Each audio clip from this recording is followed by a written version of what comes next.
peut-être am na ñu bëri ñoo xamante ne ñu ngi ci commencé bëgg di ci waxtaan te effectivement dañoo gis la tribune à sa une ñu ne le plan de redressement de Sonko est à redresser c'est-à-dire que plan de redressement bi dañ ko war a redresser ñu ne sur les 762,62 milliards de recettes supplémentaires espérées le PASTEF n'a collecté que 63,4 milliards au titre du presse maanaam ci 762,62 milliards de recettes supplémentaires yoo xamante ne ñu ngi ko ci doon xaar le PASTEF waxuñ l'État du Sénégal dañ ne le PASTEF n'a collecté que 63,4 milliards au titre du presse. Malgré la multiplication des taxes et prélèvements, le rythme des recettes reste très éloigné des objectifs annoncés. Foofu nag xam naa dañuy jàppale suñu gars yi tribune yi ñi nga xamante ni peut-être ñoom désinformation mooy seen plat favori par rapport ak lépp lu jëm ci média dañuy commencer d'abord par def l'état des lieux contextualiser la chose parce que ñu ngi naan le plan de redressement économique dañ ko war a redresser. Pourquoi on parle de plan de redressement économique et social ci biir wax bi dafa am redressement qu'est-ce qu'on redresse notre situation économique lan moo tax ñu war a redresser suñu situation économique parce que État du Sénégal dafa ñëw en 2024 def un audit par rapport à la gestion des finances publiques ñu gis ne effectivement li ñu leen waxoon ci ay chiffres ak ay données guuto gi ëpp na loolu avec notamment la découverte de la dette cachée ba ñu gënee def ay saytu ñu xool ne ni ñu doon defee suñu économie le modèle économique n'avantageait pas l'État du Sénégal et les Sénégalais c'était un modèle économique exogène maanaam endogènewul ndax lépp loo xamante ni day jëm wala ci recettes yeeg yenn dépenses yi dañ koy xaaree sur le plan extérieur looloo tax ñu ne dañuy def un plan de redressement économique et social plan de redressement économique et social bi dañ ko teg ci vision 2050 parce que le plan de redressement économique et social c'est une réponse à la découverte de la dette cachée plan yépp dafa am benn suite logique dañoo ñëw ñu ne dañoo am un plan de souveraineté de prospérité boo xam ne dañ koy teg pour horizon 2050 il y a une situation de nos finances publiques boo xamante ne fekk nañ ko fi comment répondre ci situation bi notamment le fait que amuñ programme avec le FMI ñu ne léegi comme amuñ programme avec le FMI bàyyil nañ ñu fi une dette cachée de plus de 4 000 milliards ñu ngi war a dem vers une économie souveraine et endogène léegi nañ leen gëstu xool nan la ñuy defee un plan de redressement économique mooy suñu économie ñu redresser ko mu mën a nekk un redressement endogène boo xamante ni day lalu ñun ci suñuy besoin wala suñuy ressources domestiques maanaam au lieu ñuy espérer lépp li nga xamante ni day jógee ci extérieur nañu gën a dépendre ñun ci suñu bopp premier objectif plan boobu noonu parce que le plan de redressement économique et social c'est d'abord un plan d'assainissement de nos finances publiques mooy suñu finances publiques yi demee woon na noo xamante ne am na dette bu bëri boo xamante ne war nañ ko fay plus de 23 000 milliards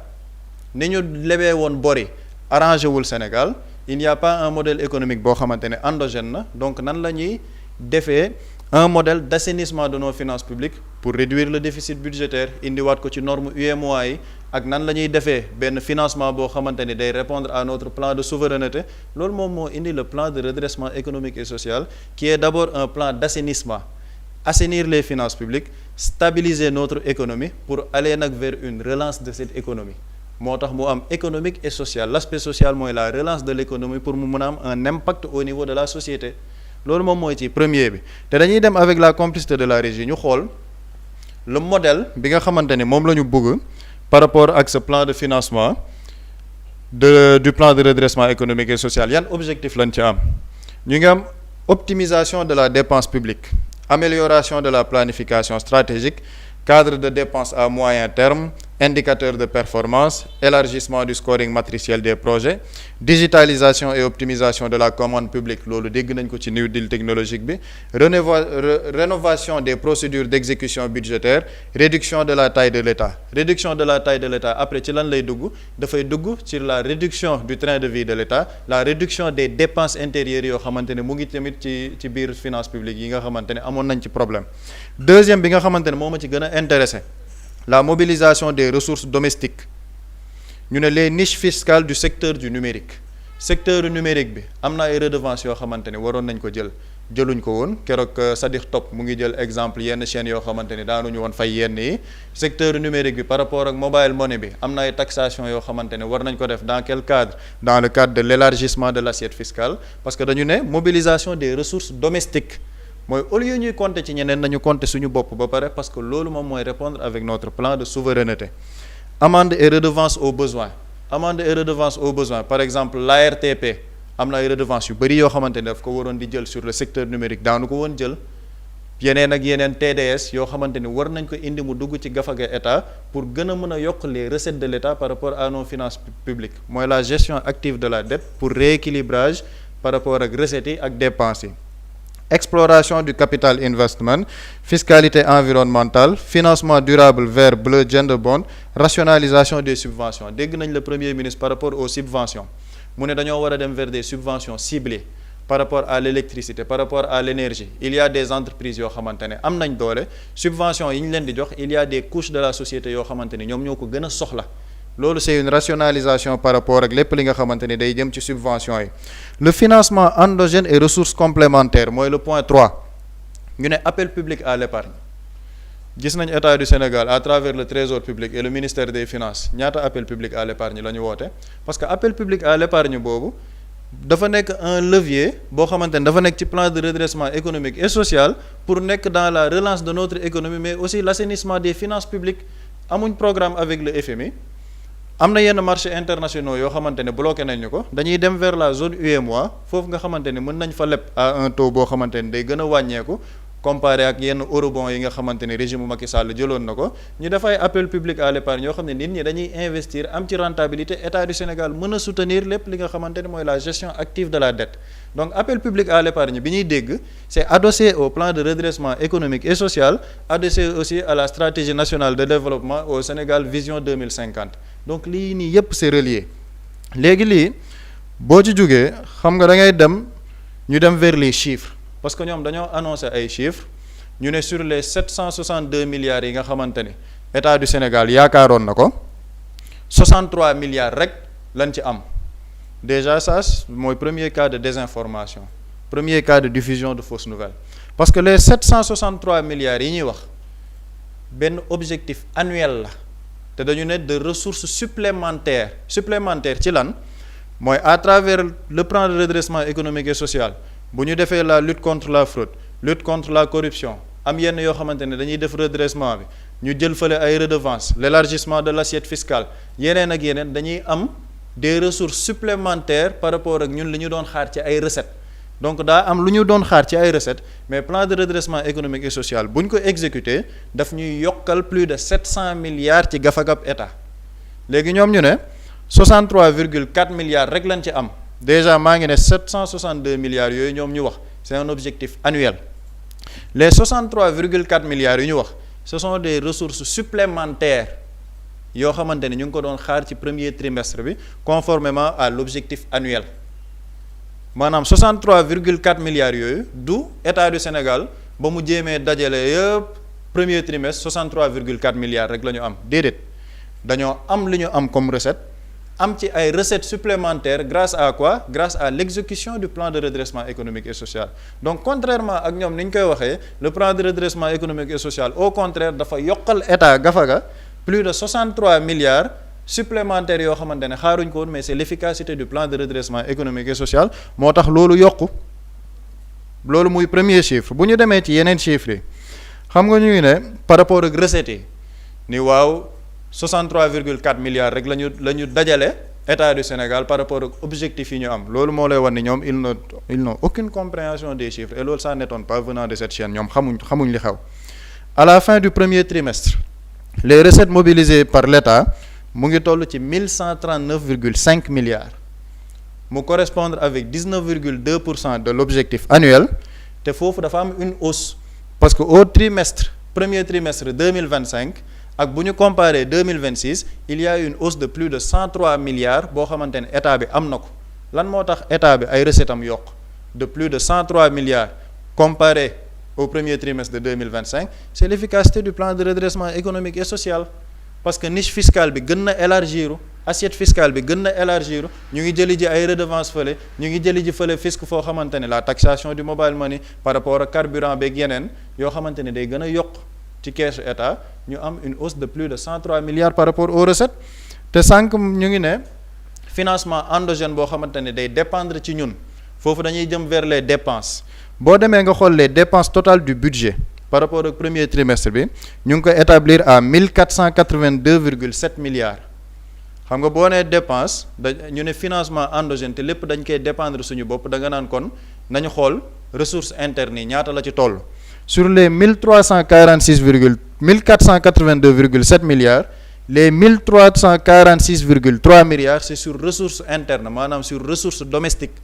ñun ci suñu biir li ñu dajale ak lépp li nga xamante ni ci marché domestique sénégalais bi la ci la ñu mën a def des dépenses de 1346,3 milliards sur les 1482,7 milliards yoo xamante ni def nañ ko en dépense ci premier trimestre donc les ressources externes yi nga xamante ni peut-être mën na nekk financement fu ñuy jógee fële wala benn dette ci dépenses yi 136,4 milliards kese moo ci nekk ressource externe 136,4 milliards sur 1482,7 milliards loolu muy beneen chiffre bu ñu demee en février 2026 parce que maa ngi wax ci recettes yi mu ngi atteindre au mois de février 2026 436,2 milliards te ñoom ñu ngi ne état du Sénégal premier trimestre bi yëpp 63,4 milliards supplémentaires la ñu atteindre les recettes mu ngi atteindre 436,2 milliards mu nekk une hausse de plus de 36% portée par lan sànq maa ngi wax redevance yi nga xamante ne war nañ ko jëli ji ARTP moom par rapport ak redevance yi nga xamante ni jël na ko ARTP moom dafa am une hausse de plus de 307,3% par rapport ak année yi fi doon jógee ndax lan redevance yi nit ñi daanul woon jël ci régime Macky Sall ñoom dañoo dem jëli ji ko yokkal état gafagam mu nekk des ressources supplémentaires yoo xamante ni ñu ngi koy indil état du Sénégal te lii nii yëpp objectif bi lan la par rapport à l'assainissement mooy réduction du déficit budgétaire parce que déficit budgétaire dafa am norme UEMOA loo xamante ne moom la ñu wax ñun suñu déficit budgétaire ñoom fi ñu ko fekkee ëppoon na lool li nga xamante ne mooy norme UEMOA lan la établir léegi ñu ne ñoom dañuy travailler à l'horizon 2027 ramener le déficit budgétaire à 3% ci déficit budgétaire boobu en fin mars 2026 mu ngi toll ci 342,2 milliards de francs CFA di correspondre à 1,5% du PIB ci loi de finances initiale 2026 bi dañoo am un objectif de contenir le déficit budgétaire annuel à 1245,1 milliards de francs CFA soit 5,37% du PIB te PIB bi ñoom ñu ngi ko fekkoon 13% ñu wàññi ko ba 5,37% avec un objectif de le diminuer à 3% à l'horizon 2027 pour correspondre aux normes de l'UEMOA lii mooy la vérité des chiffres yi nga xamante ni am na te lii maa ngi ne assainissement la mais dans le plan de redressement économique et social il y a aussi le volet assainissement mais am na relance économique xam nga mu ngi mel ni nga ñëw sa biir benn kër ñu ne la yow dañ la am benn kër boo xamante ni dañ la ko doon yow yaa doondu kër gi am na njaboot mais yow 100 000 francs nga am budget nga ñëw ci kër gi 100 000 francs nga am budget ñu ne la yow de bàyyil nañ la detu 200 000 te yow yaa ngi ak 100 000 francs yoo xamante ni yow loolu nga am te ci biir kër gi njaboot ji am na ku bëgg faju ji am na ku bëgg jàng ji am na ku ne man bay laa bëgg am na ku ne man élevage laa bëgg am ku ne man infrastructure nga imaginer ko à l'échelle d'un état du Sénégal c'est exactement la même chose yaa ngi am 100 000 francs war a fay 200 000 dans un contexte boo xamante ni sur la scène internationale am na benn impact économique boo xamante ne am na lan ci guerre Iran États-Unis bi ban impact la am carburant bi day yokk prix du baril du pétrole day yokk essence beeg gasoil bi day yokk gaz domestique bi day yokk mu mën a répercuter wu aussi sur les denrées alimentaires malgré loolu noonu yépp dette bi ñu fi bàyyi li nga xamante ne moom mooy le budget limité li nga xamante ne am nañ ko en termes de tension budgétaire terewul les prix de denrées alimentaires wàññeeku na terewul essence bi carburant bi ba léegi déggoo ni yéeg na lan moo tax yéegul parce que l'État est en train de subventionner le secteur de l'énergie moo tax nga gis carburant bi essence gasoil ba léegi yokkul te dañ ko wàññi 980 francs 620 francs boo demee tey jii en France wala nga dem États-Unis wala nga dem feneen foofu ñoom ñoo ñu ëpp doole foofu te terewul yokku na parce que le prix du marché réel loolu la lan moo tax sentiruñ ko fii au Sénégal parce qu'il y a une subvention de l'État malgré toute cette situation économique boo xamante ne wax naa ko ñu war ko assainir léegi dina am ñu ne te lu bëri loolu la ñuy wax waa defagoo leen fi benn projet état tamit tabax la infrastructure. Dans la loi de finances initiale de 2026, il y a plus de 633 milliards qui ont été dégagés pour 44 projets structurants prioritaires yoo xamante ne mu ngi ci loi de finances initiale te man jàpp naa ni képp ku nekk ci presse nga ne journalisme moo la ñor tu peux aller à l'information. La loi de finances initiale elle est disponible au public. boo demee ci loi de finances initiale boobu dañ lay listel les 44 projets yi nga xamante ni ça touche tous les ministère bu nekk am na benn budget boo xamante ne dañ la koy allouer pour des projets structurants. buñ ci mën a jël ci yenn misaal rek rapidement boo xoolee le ministère des forces armées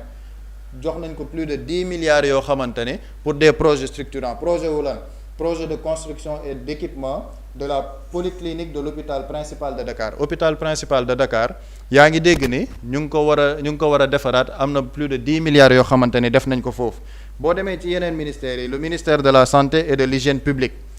appui aux établissements publics de santé, contrat pluriannuel d'objectifs et de moyens, foofu am na plus de 2 milliards 100 millions yoo xamante ne mu ngi ci loi de finances initiale bi. li may wax nii yëpp du ay fay de c'est de l'investissement de la part de l'État loo xamante ni budget bi alloué nañ ko ba pare voté au niveau de l'Assemblée nationale, matérialisé par la loi de finances initiale. Malgré tout ce contexte bi nga xamante ni nit ñu ngi koy nekk di dund. boo demee di xool yeneen am na yeneen ministère mais ministères yi ma ci intéressé par exemple boo xoolee le ministère de l'agriculture, de la souveraineté alimentaire et de l'élevage am na le projet des coopératives agricoles communautaires. foofu il y a un budget de 9 milliards 627 mille 22 781 francs yoo xamante ne le budget est déjà alloué, voté par l'Assemblée nationale pour lan pour le projet des coopératives agricoles communautaires.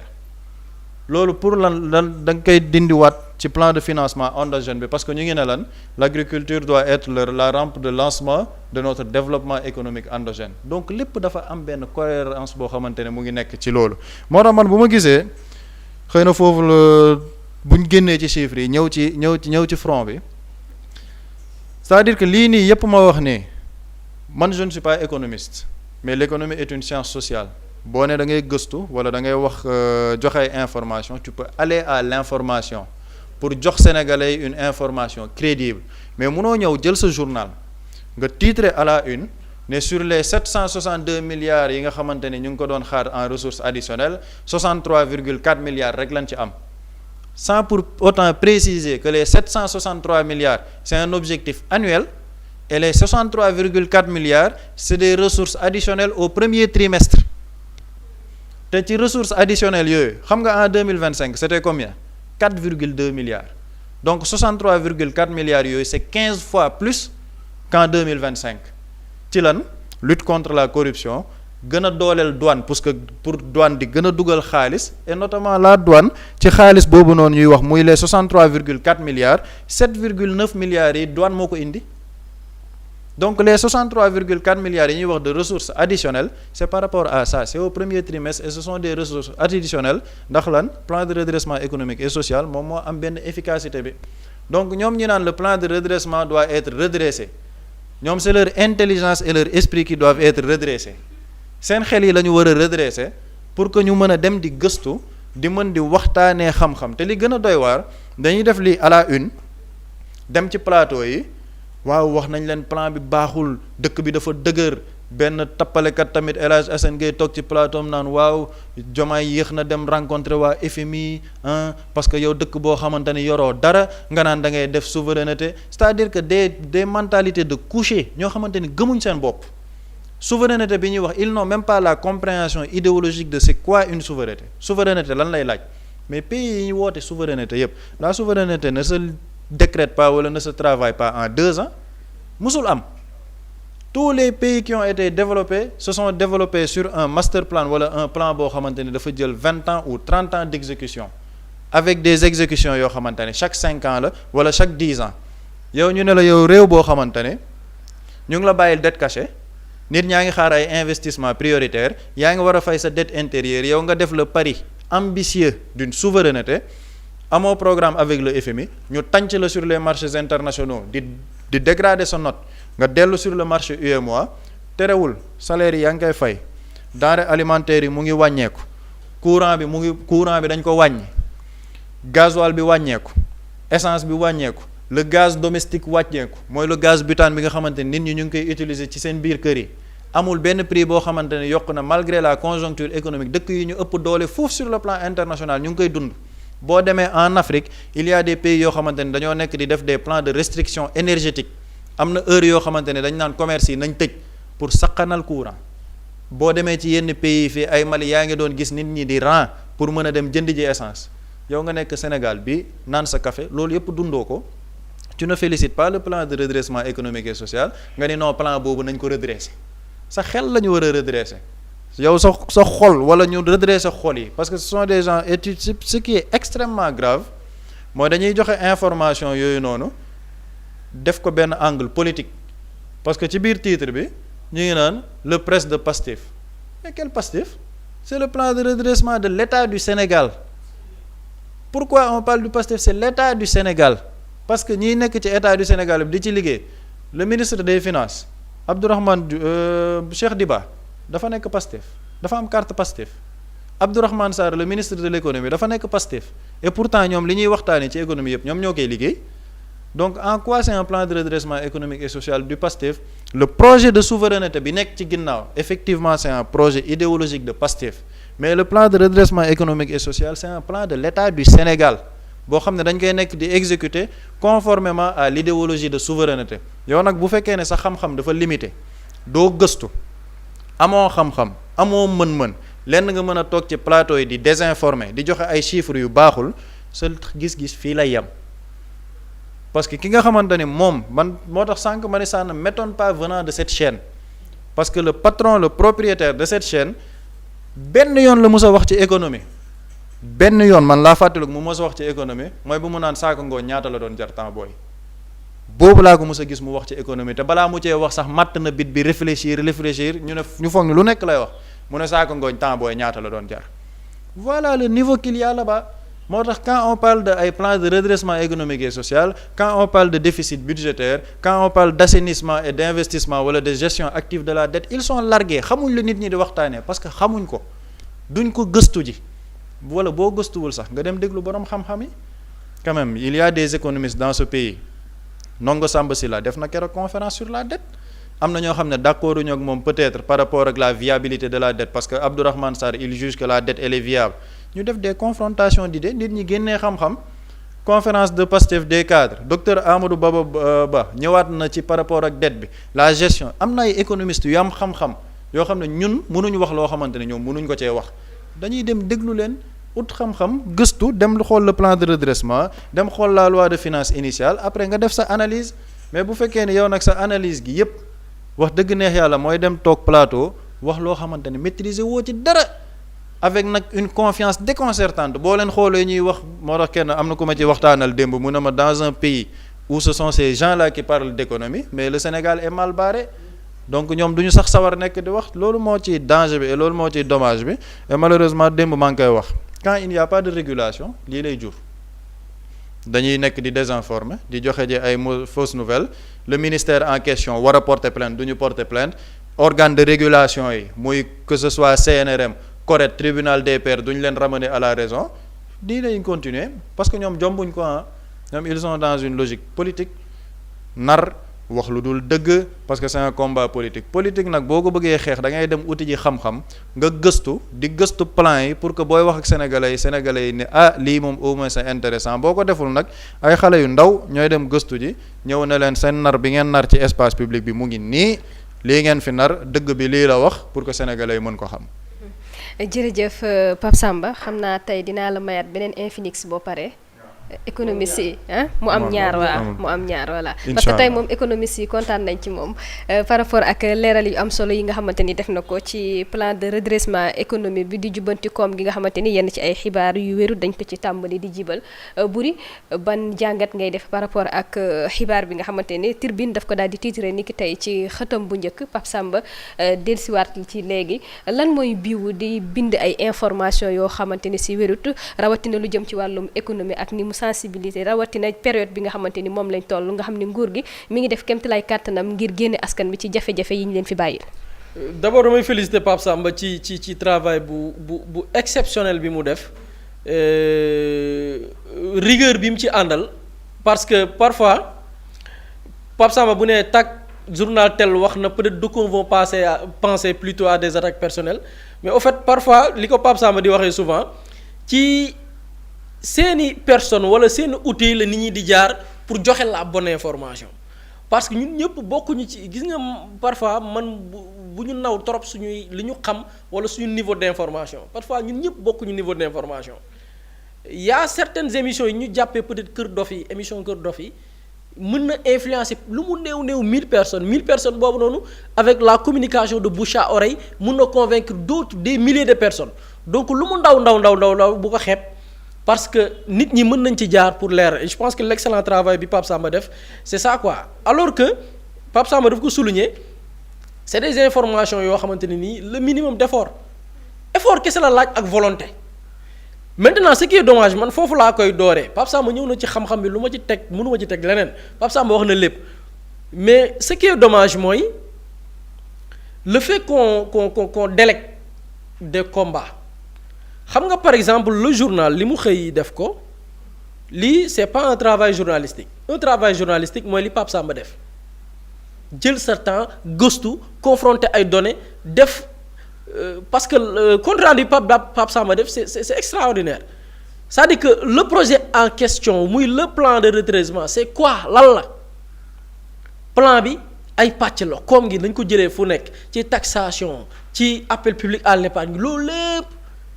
dafa partir ci yan source la ñuy dem pour jëlee fa xaalis bi c'est très important mu def rappel bi mu def nga ñëw nag ci moyens yi ñu jaar yëpp nag lan lañ ci am. Et malheureusement il y a des gens qui ne font pas l'effort et ce qui est dommage moom laa bëgg a ñëw le fait que man politique je suis un politicien ma am sama combat bopp jël combat bi délégué ko un journal une télé une radio c'est ça qui est dommage Pape Samba dafa souligner benn affaire bu am solo muy dans l'article qu'est-ce qu'ils ont dit le plan de redressement de Sonko est à redresser beneen pàcc bi nga xamante ni c'est catastrophique sur les 762,62 milliards de recettes supplémentaires espérées le PASTEF n'a récolté que 63,4 milliards même bu fekkoon ni 64 milliards du dëkk Pape Samba ñëw na ci leeral na ko vraiment y a rien à rajouter même bu fekkoon ni 63 milliards yi demul ci parti politique 63 milliards yi demul ci poche nit ki nga xam ne mooy le président d'un parti politique mais même bu doon ne lu am la fa muy dem mooy ci les Sénégalais et Pape Samba souligné na ko non seulement chiffre bi ñu avancé tey par exemple c'est comme si man ni ma ko jàngatee c'est comme si ñu ne Sénégal 2050 les objectifs à atteindre c'est tel yow yaa ngi 2026 nga ne non objectif ya ngeen ñuy xaarloo alors que ngeen ñuy xaarloo ba 2050 alors on te dit que 2026 dañuy teg jéego 2026 ñu tegaat 27 ñu teg beneen jéego ba 2029 mu am jéego ñu teg ba 2050 et quoi que l'on puisse dire développement wu dëkk tey liy développé dëkk jëlal les pays yi nga xam ni tey après la seconde guerre mondiale bokkuñu woon sax ci ñuy décider ci àdduna bi mën nga jël l'exemple de la Chine xëyul sotti Inde xëyul sotti processus la boo xam ne ay nit dañ ko liggéey pendant des dizaines d'années parfois même les résultats yi ñuy gis tey bañ koy tëgg c'est 50 ans ci ginnaaw question de temps la question de volonté la et ñun Sénégal on a eu cette chance mooy ñun suñu génération am nañ chance sax yenn bu ñu yàlla mayee fan wu gudd ak wér ñu fekkee ko y a des projets yoo xam ne ñu ngi koy tëgg ñun am nañ chance su fekkee ko te avec ce plan de redressement mais fan yi dégg nga aéroport bu Ziguinchor bi reprendra na service mais ci presse bi la bokk presse bi Pape Samba kii nii sànq boo ko liiree ba mu jeex ci di nga ko ci fekk amoon na ci ay projets yoo xam ne dafa taxawoon yeggul woon mais ci presse bi la ñu jëlee muy plan de redressement économique et social bi financer projet yooyu ngir mu mën a yegg ce qui est dommage même projet yooyu tey ëllëg bu yeggee xam nga les gens ce qu'ils vont dire projet Macky Sall la alors que yow bi ngay ñëw di jël nguur gi fekk nga projet boo xam ne depuis 10 ans ñu ne dañ koy tabax yeggul fan yi dégg nga ñu ne autoroute kii bi mbuur caajaay bi caajaay Kaolack bi mais man ñaata yoon laa romb foofu noonu mu tëw pare man mi fa doon mujjee jaar dama ne waaw man lii kañ lay pare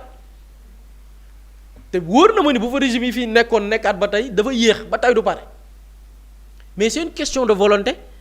que état continuité la mais continuité boobu noonu la koy lal mooy une volonté mais je vois fu ma tàmbalee mooy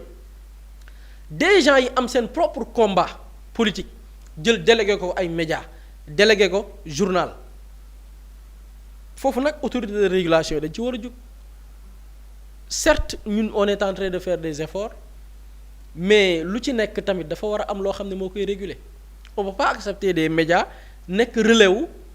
des politiques boo waxee nag ñu ne média bu ne am na foo far fii farloo amu fi nit ñi ay fait la ñuy teg Pape Samba li mu wax nii c'est des sources officielles lan mooy la différence avec li Pape Samba di def ak li journal bi def mooy volonté la ak joxe la bonne information dem vers les sources officielles vers les sources authentiques que joxe la bonne information leneen li ma ci jàng mooy bañ sa réew nag c'est-à-dire que même bu fekkoon ne on avait des objectifs atteindre uñ ko du ndam ci Sénégal du ndam yow loo xam ne da nga ko war a jël comme gain politique comme si que tu jubiles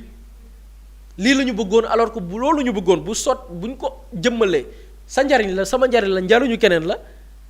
même bu fekkee ne amul du ndam yow du sa ndam boo war a jubiler yow mais dañ ciy gis bañ sa réew. Cela veut dire quoi? Il y a des gens qui se sont dit que lii donte njariñ la pour Sénégal nañu julli di ñaan nañu lal ay pexe nañu désinformer ba bu mu yegg.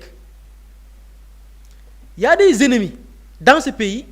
yuy mbubboo ni ay sénégalais lañ mbubboo ni intérêt Sénégal tax ñuy wax bu dee journal la ñu ne service public la ñuy def bu dee politicien la ñu ne ils ont un agenda un programme pour soppi réew mi alors qu'en réalité bëgguñu réew mi et je pense que loolu dafa war a bokk ci nattukaayu organes yi nga xam ne ñooy réguler war a jël en compte tey par exemple Pape Samba juñu na ko aide à la presse amoon na fi même média bii nii pourtant organiser nañ fi ay plateau lu tax ñu yox terre média mais ces médias là ne méritent pas un franc de nos deniers et dama bokk man ci ñu gëm ni l'État du Sénégal par rapport à des subventions par rapport à certaines possibilités yi ñuy jox des groupes que ce soit des entreprises éthique ak patriotisme dafa war a nekk au devant de la scène dama ci doon waxtaan ak benn kilifa la semaine dernière mu koy wax il a pris l'exemple de d'autres pays étrangers par exemple ñun suñu secteur par exemple les médias l'État dafay tenir en compte média bi ban impact lay am ci société bi État buy am na ci yeneen dëkk État dafay xool média bi ban audience la am par rapport au public bu ma nee audience nag pas dajale fay ay plateforme ñu booster la sa compte nga am 1 million d'abonnés 3 millions d'abonnés ça veut rien dire mais les contenus yi ngay créer ban impact la am sur la société loolu la ñuy wax et malheureusement foofu état bii nii am nañ ci part bu rëy bu ñu ci war a jouer on peut pas accepter que même parfois tey quand on parle d'aide à la presse ñu koy accorder des médias qui n'ont aucun impact dañuy jël benn waay poste fii benn affaire rek ñu jël ko partager ko seeni page seeni site internet def ci article man j'ai mal je le dis et je l'assume des médias yoo xamante ni nii waa APR ñoo ñëw créer un communiqué ne Farid Rouben bind nañ benn sondage un sondage qui a été créé de toutes pièces médias yi jël ko partager ko ñu ne la woy aide à la presse génn na ces médias là sont les médias les plus servis loolu du dëgg du yoon il faut que état bi aussi redressement baax na de mais redressement dafa ànd ak rigueur dafa ànd ak fit dafa ànd ak assumer say actes on peut pas accepter ces médias là tey doo fay impôt médias yoo xamante ni tu désinformes du matin au soir un vieux bu toog ci télé wala toog ci rajo bi saa yu yëkkat jugee musiba rek lay wax ci réew mi koo xam ni quand on parle de souveraineté mu ne woy yeew leen seeni loxo takk leen seeni bët jëng leen seeni tànk jël leen ngeen dem jébbal seen bopp France ñu ne la woy quand on organise une grande interview avec le président de la République c'est ce vieux là la ñuy jël comme invité muy interviewer le président il faut qu'on soit sérieux baax na plan de redressement mais plan de redressement bi na ànd ak rigueur ils sont en train de faire un excellent travail il faut le saluer mais la ca topp nag mais il faut qu'il y ait beaucoup plus de rigueur beaucoup plus de contrôle les organes là yi fi nekk war a contrôler te liggéeyuñu mais ñu teg fa des gens yoo xamante ni c'est des personnes yoo xam ne dëgg rek la ñuy jox gis nga redressement dafa ànd ak bruit changement dafa ànd ak bruit tey plan de redressement bi lan la ñu coûté pourtant il y a des conséquences on avait le choix entre un plan d'ajustement structurel tey ñiy wax état bu Sénégal dem jébbal boppam FMI ils connaissent très bien les conséquences opposants yi ngay dégg naan xam nañ ne bu ñu jëlee suñu bopp jébbal ko FMI moo ñuy imposer ñun notre politique économique bu ñu nangoo plan d'ajustement structurel bi FMI bëgg suba courant dafa yokk ceeb dafa yokk diwlin dafa yokk parce que dans tous les ajustements structurels la partie subvention bi état di jox askan wi ngir la ñuy jëfandikoo mën a yomb dafay viser loolu que état wàññi ses subventions bu wàññiwul lépp dinañ cibler des secteurs yi état di subventionné ñu ne ko wàññi ko mënatoo ko supporter plan d'ajustement structurel ñun yóbbee nañu Sénégal ñu jël des structures publiques privatiser ko ajustement structurel yaa fa jaar ñoo naan état bi non lii il faut que nga jox ko des privés ñu yor ko donc ñi koy wax lan la ñu bëgg ils veulent le chaos dans ce pays là ñun on a opté presque plan de redressement économique et social. Mously Immo Sénégal moo leen di indil saafara ci jafe-jafe bu ngeen am ci wàllum immobilier yow mi bëgg a jënd kër yow mi bëgg a tabax wala nga jaay sa terrain jokkool ak waa Mously Immo ku am sa kër bëgg ku la ko terrassel wala nga am sa tool bëgg ku la ko lotisel defal la ko ay terrain Mously Immo Sénégal daf leen koy jàppandal gunge leen ci anam gu mucc ayib ku am sa kër itam te nekkuloo ci biir réew mi bëgg ku la ko toppatool gérer la ko Mously Immo moo ci gën a gaaw gën ci wóor ku bëgg réfectionner tabax wala nga defar plan architecte mën nga jokkoo itam ak waa Mously Immo Sénégal mën ngeen leen a woo ci 77 887 25 13 77 887 25 13 Mously Immo indi saafara ngir jëndum kër tabax jaayum terrain terrasse yi ay tool wala lotissé ko defal leen ko ay terrain loolee lépp Mously Immo moo ci gën a gaaw man ngeen itam abonné ci seen chaîne YouTube Mously Immo Sénégal ngir am yeneeni xabaar yu gën a dëggu wala itam wàllum conseil ci wàllum immobilier fii ci biir réewum Sénégal